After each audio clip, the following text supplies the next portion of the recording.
তাই না? হ্যাঁ, নেহাল ভাই তো। আমাদেরকে চিনতে পাচ্ছেন নেহাল ভাই?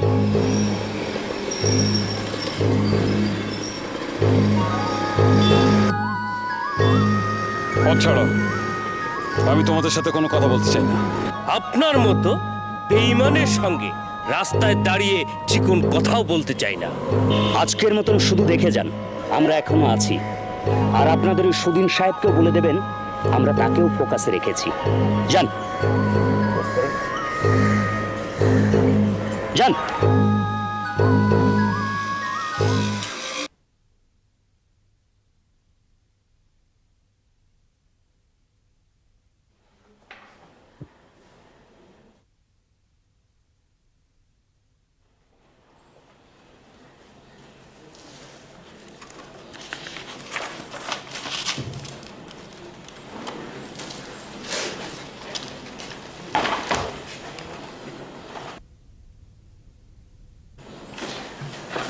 আরে আসেন আসেন নেহাল ভাই, একেবারে আসেনই না এদিকে। তারপর খবর টবর কি? খবর তো সব তোমাদের কাছে। শুনলাম চুমকিকে নাকি ফ্রি করে দিয়েছো। আপাতত, তবে নজরদারি চলছে। নজরদারি অন্যদিকেও চলছে ওয়াজির। কোন দিকে? খান আব্দুল মজিদ মেলা রক্তবীজ রেখে গেছে। আলামত যা পাওয়া গেল তার সুবিধের নয়। আচ্ছা, সুদিনের সঙ্গে তোমার দেখা হয়? ও তো শুনেছি H&H গ্রুপে জাঁকিয়ে বসেছে, চুটিয়ে ব্যবসা করছে। আলামতের কথা কি যেন বলছিলেন নেহাল ভাই? একটু আগে আমার পথ আটকে ছিল খান মজিদের পুরনো ক্যাডাররা। আমার মনে হয় ওরা আমাকে এবং সুদিনকে বেশ ভোগাবে। ব্যাপারটা সুদিনকে জানানো দরকার।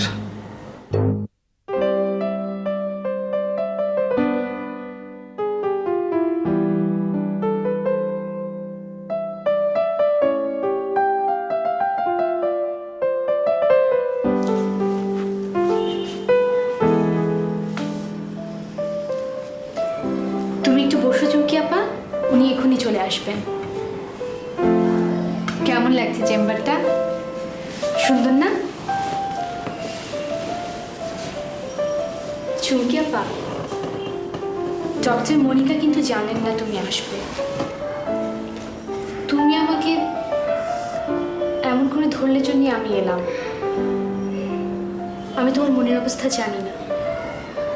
আর যাই করো, কোনো প্রিকনসিভ নোশন থেকে ওনাকে এম্বারাস করো না। তুমি একটু বসো, আমি ভেতর থেকে আসছি।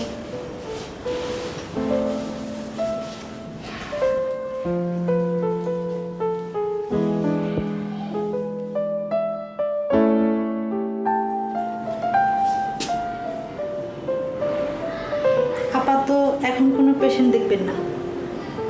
আপনার কি অ্যাপয়েন্টমেন্ট করা ছিল?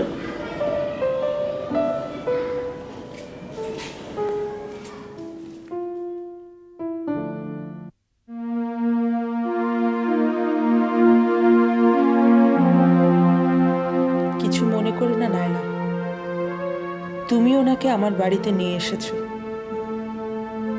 তোমার মুখ রক্ষা করার জন্য হলেও ওর সঙ্গে আমি দেখা করব, কিন্তু কাজটা তুমি ঠিক করো না। আই এম সরি মনিকা আপা। আসলে চুমকি আপার সাথে একটা সময় আমাদের ফ্যামিলির খুব ভালো সম্পর্ক ছিল। উনি আমাদের, বিশেষ করে সুদিন ভাইয়ের উপকারও করেছেন। তাই উনি যখন বললেন আপনার সাথে কথা বলতে চান, অ্যাভয়েড করতে পারলাম না। পার্থ ভাইয়ের কাছে আমি ওর সম্পর্কে অনেক কথাই শুনেছি।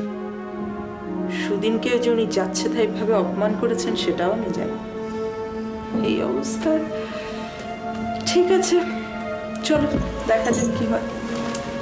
মনিকা আপা, চুমকি আপা যদিও বেশ বদলে গেছে, কিন্তু আমার মনে হয় না উনি আপনার সাথে খারাপ ব্যবহার করবেন। এসো।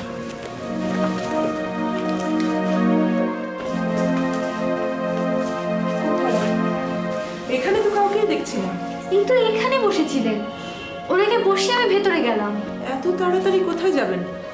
সিস্টার, সিস্টার, এখানে কি একজন ভদ্রমহিলা বসেছিলেন? ছিলেন, আমি জিজ্ঞেস করলাম অ্যাপয়েন্টমেন্ট করা আছে কিনা। উনি কি বললেন? উনি কিছুই বললেন না। আচ্ছা ঠিক আছে, আপনি আসুন। ব্যাপারটা খুব অদ্ভুত লাগছে তো, এত আগ্রহ করে এলো। আমার এখানে এসেই বোধহয় সব আগ্রহ মিটে গেছে। ভীষণ জেদি আর মোটি। কি বলবো আপনাকে মনিকা আপা, সুদিন ভাইয়ের কাছে শুনেছি এত পাওয়ারফুল যে বাবা, যার নাম শুনলে মানুষ ভয় পেত, তাকে মোটেও পাত্তা দিত না, মুখে যা আসতো তাই বলে দিত। সুদিনের সঙ্গে রিলেশনশিপটা কি তখনই ডেভেলপ করেছিল? আই মিন, সুদিনকে উনি কিভাবে ট্রিট করতেন? বাবার একজন ক্যাডার হিসেবে, নাকি খুব ভালো বন্ধুত্ব ছিল?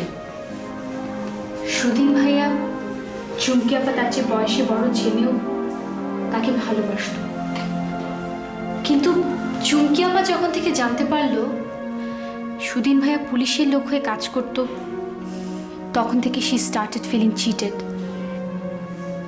ব্যাপারটা খুবই দুঃখজনক, কিন্তু এর সঙ্গে আমার সম্পর্কটা কোথায় দাদা আমি বুঝতে পারছি না। উনি কেন আমার সঙ্গে কথা বলতে চাইছেন? সত্যি নাহলে আমি কিছুই বুঝতে পারছি না। আমি বুঝিয়ে দেব, বুঝিয়ে দেব বলেই তো আপনার কাছে আসা ডক্টর মনিকা। তুমি চলে যাওনি চুমকি আপা? কোথায় ছিলে? লনটা দেখলাম, প্রেম করার খুব ভালো জায়গা। ইনি ডক্টর মনিকা। মনিকা আপা, আমি বুঝতে পেরেছি। আপনি বসুন। আপনার কথা অনেক শুনেছি আপনার সার্জন, মানে যিনি আপনার অপারেশন করেছেন, তার কাছে। অনেক কথা শুনেছেন বলবেন না, খুব কম কথা শুনেছেন, আর তাই আজ নিজে থেকে এলাম আপনাকে অনেক কথা শোনাতে। নানা, তুমি এখন যেতে পারো, আমি একটু ডক্টর মনিকার সঙ্গে একা থাকতে চাই। বেশ তো, থাকুন না। মনিকা আপা, আমি আসি, আপনারা কথা বলুন।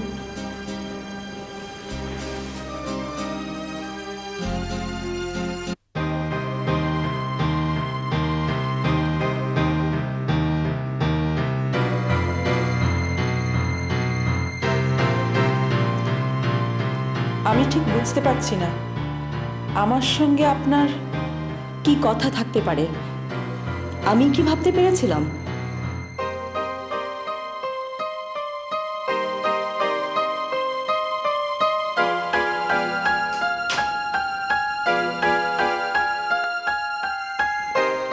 ভয় পাবেন না, এই পিস্তলটা আপনাকে গিফট করে যাব, পাছে ভুলে যাই তাই আগে থেকেই বার করে রাখলাম। এত কিছু থাকতে আপনি এরকম একটা জিনিস আমাকে গিফট করবেন কেন? আপনার কাজে লাগতেও তো পারে। আপনি কি জানেন, আপনি কি বুঝতে পারছেন যে আপনি ক্রমশ একটা জালে জড়িয়ে পড়ছেন? তাই? আর সেই জালটা ক্রমশ আপনার অজান্তে বনে চলেছেন একজন দারুণ সফিস্টিকেটেড সুপার স্নোম্যান, যার নাম সুদিন চৌধুরী। দেখুন, জাস্ট আ মিনিট, আমি আগে বলে নিই, তারপর আপনি বলবেন। সুদিন চৌধুরী আমার বাবার হাতে গড়া পুতুল ছিল না। আমার বাবা অন্ধের মতো তাকে বিশ্বাস করতেন, আর সে প্রতি মুহূর্তে আমার বাবার সাথে বিশ্বাসঘাতকতা করেছে। আমাকে আমাকে অদ্ভুত সব কায়দা কানুন করে বশ করে ফেলেছে। আপনি ভাবতে পারেন, আমার মতন একজন দুঃখী মেয়ে, যার মাকে আগুনে পুড়িয়ে মেরে ফেলেছে তার বাবা, আর যে মেয়ে একটা বিচ্ছিরি ক্রিমিনাল পরিবেশে বড় হয়েছে, যে মেয়ে হাসতে ভুলে গিয়েছিল, তাকে আমাকে ফুলের কাছে নিয়ে গেছে, আমাকে পাখির গান শুনিয়েছে। জানেন, আমি সুদিন ছাড়া কিছুই ভাবতে পারি না। শেষমেশ নিজে মরবো জেনেও আমি বাবার গুলির সামনে দৌড়ে গেছে সুদিনকে বাঁচাতে। আমার কথা শেষ, এবার আপনি বলুন, আমার কোনো কিছু বলার আছে বলে তো মনে হয় না। আপনি বললেন, আমি শুনলাম। কেমন লাগলো সত্যি গল্পটা সেটুকু অন্তত বলুন। দেখুন, এটা আপনাদের দুজনের ব্যাপার। এই গল্পে আমি একজন আউটসাইডার, তাই কোনো মন্তব্য করতে চাই না। আর তাছাড়া এক পক্ষের কথা শুনে মন্তব্য করাটাও ঠিক হবে না। এই গল্পের দুপক্ষ নেই। সুদিনের কি কিছুই বলার থাকতে পারে না? No, he is a cheat and he is a killer. সে আমার বাবাকে হত্যা করেছে। He must be punished. আপনিও কি পানিশমেন্ট দিন? দেশে আইন আছে, আদালত আছে। আমি তো আপনাকে কোনো হেল্প করতে পারবো না। পারবেন, আপনি পারবেন। ওই যে বললাম না, সে ক্রমশ একটা জাল বুনে ফেলেছে। একদিন আপনি সেই জালে ধরা দেবেন। একদিন আপনিও আমার মতো প্রতারিত হবেন। সেদিন আপনি এই পিস্তলটা ব্যবহার করবেন। আমি পারবো না, কেননা সে আমার কাছে ধরা দেবে না। এই পিস্তলের চেম্বারে একটাই গুলি আছে।